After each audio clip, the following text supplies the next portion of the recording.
Martin Luther, the German theologian who founded the Lutheran Church, also played a remarkable role in the music used in that church. One recent biographical article on Luther opens with this statement: "He influenced all 16th century reformers by his writings and activities, but unlike some of them, Luther gave an important place to music."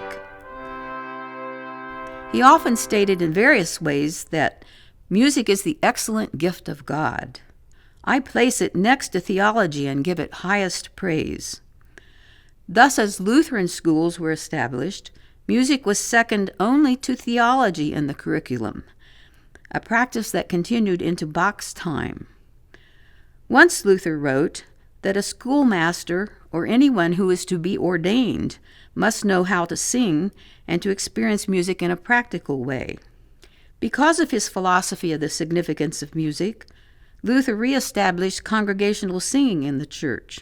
He strongly believed that everyone should be able to participate in the services as a collective priesthood of believers. Luther deliberately put his hymns, also known as chorales, in the vernacular in order that the songs could come from the heart.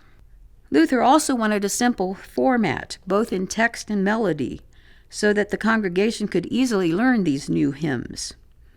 Therefore, the congregation sang only the tune. Soon, polyphonic versions of the hymns appeared, intended primarily for the choir to sing. Luther and his family and friends often sang these versions at home as well. Luther's most famous and enduring chorale is "A Mighty Fortress is Our God." Interestingly, modern research has disclosed at least two fallacies that have been commonly held by some scholars, one for at least 3 centuries. One of these concerns Luther's abilities as a musician and composer of almost 40 chorale tunes. We now know that Luther was highly schooled in singing, music theory, playing the flute, and mastering the lute. He, like the Greeks, believed in the ethical power of music through the modes, the scales of the time, to move people's emotions. One scholar went so far as to declare, "Luther undoubtedly was a musical genius of high rank, who would have become a great composer had not Providence destined him to become the prophet of a new age." Intriguingly, the Jesuits of Luther's day conceded his capabilities when they reproved him by declaring, "Luther's hymns have won even more converts than his preaching."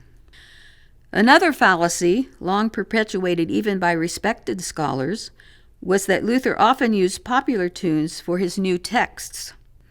One oft-quoted statement attributed to Luther, "Why should the devil have all the good tunes?" cannot be found or even hinted at anywhere in his volumes of writings. In fact, in the preface he wrote for the first polyphonic settings of the chorales by his friend Walter, Luther expressed the desire that these songs were arranged to give the young something to wean them away from love ballads and carnal songs, and to teach them something of value in their place. Just as Luther's German translation of the Bible provided inspiration for generations of Lutheran composers, his music influenced the Lutheran Church for at least 200 years. The success of the chorales, to a large degree, I believe, stems from his intention of there being a confession of faith, not of personal feelings.